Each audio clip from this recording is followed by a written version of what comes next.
Been a busy news day in terms of Donald Trump. When is it not? But particularly in terms of the war between Russia and their illegal invasion of Ukraine. There's various components to this, and grateful we can bring in Sam Kiley into the conversation, who's World Affairs Editor of The Independent. Sam, we'll talk in a moment about, I know they're all sort of linked, but this tariff on India as well that Donald Trump is imposing. But firstly, there was quite a lot of, I don't know about hope, but expectation about Steve Witkoff meeting Vladimir Putin today. Donald Trump has put on Truth Social, before I come to you, saying it was a highly productive meeting Steve Witkoff had with Vladimir Putin. Do we have any more detail about what they discussed or what was likely on the agenda? No, we don't, but we do know what was on the agenda, which is that the American administration, Donald Trump, has shown increasing levels of frustration with what he deems to be Vladimir Putin's approach to the offer of a ceasefire that he has managed to negotiate out of the Ukrainians. Now, as we know, throughout this year, Donald Trump began just prior to his inauguration saying he could bring peace to Ukraine in 24 hours. It's now more than 6 months, more or less, into his administration, and there's no peace. Indeed, the Russians are incrementally, very slowly, but incrementally and at great cost, advancing in Ukraine.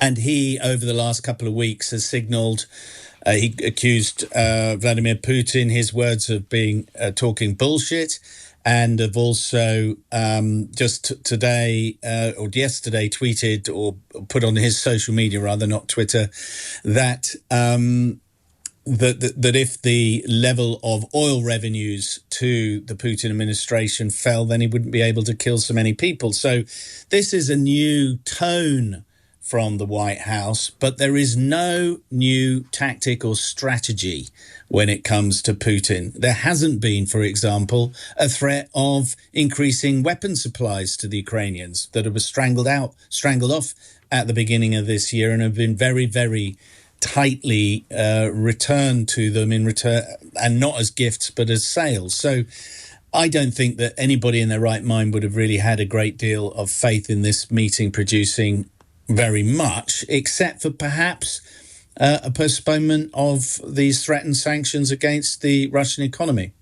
In terms of I forget the exact timeline, but there was a lot of expectation or a lot of hope when Donald Trump did announce those weapons that he would sell effectively that Europe would then finance to Ukraine rather than it being gifts. So was it the F-45s? But also there was this talk of sanctions. And we've seen today an executive order imposing an additional 25% tariff on Indian goods, citing their imports of Russian oil. Is that going to have much of an effect? Is it a warning shot, do you think, to Narendra Modi and other sort of neighbouring countries?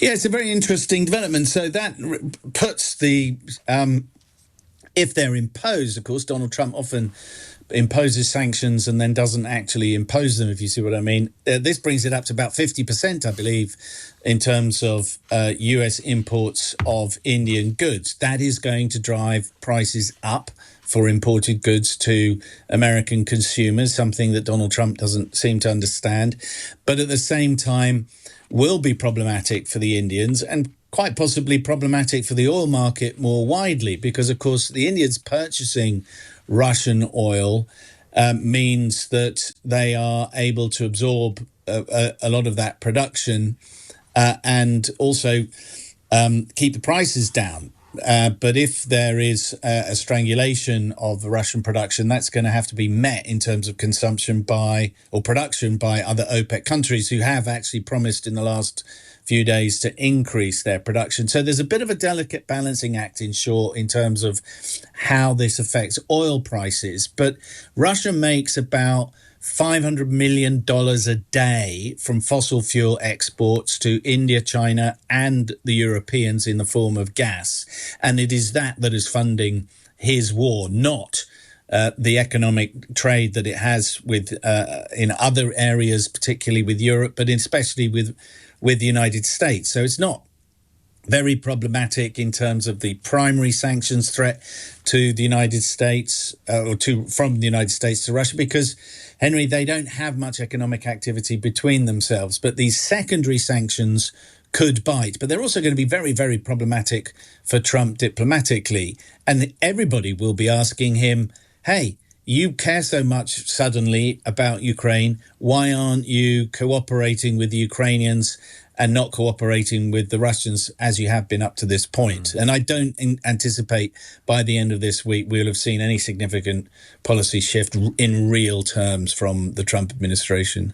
We've seen Sky News reporting in the last half an hour or so that Donald Trump has spoken by phone to Vladimir Zelenskyy after those talks, and that Keir Starmer was also listening in to the conversation.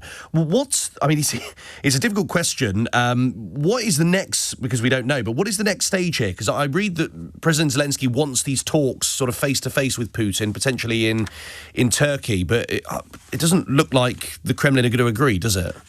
Well, they're a very, very, very long way indeed from that. This is something that the Ukrainians have demanded.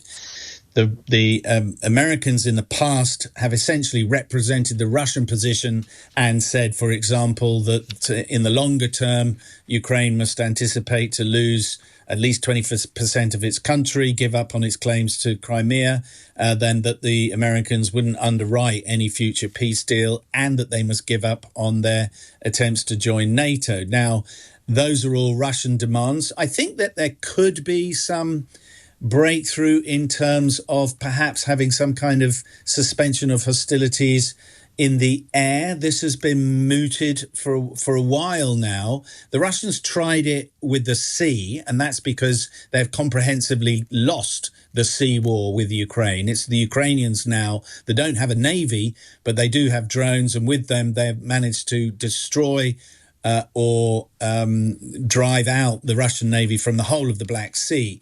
In the air, the Russians have been devastating and massive attacks against Ukraine, but the Ukrainians have been hitting back and very severely disrupting air travel in Russia. And of course, remember those very dramatic drone strikes that we saw against their long-range bombers extended over 5,000 miles across Russia. So there is an incentive on both sides to ease off, perhaps, in terms of their air war. And the issue then will be how quickly can each side rearm and restart it to their advantage. Sam, good to speak with you. Thank you for joining us. Sam Kiley is World Affairs Editor of The Independent. And as Sam says, it doesn't seem like there's anything immediately on the horizon that's going to give us sort of food for positivity. But nonetheless, there are conversations going on between Steve Witkoff, his fifth visit to Moscow in his capacity as Trump's lead envoy, his sort of lead negotiator on the issue.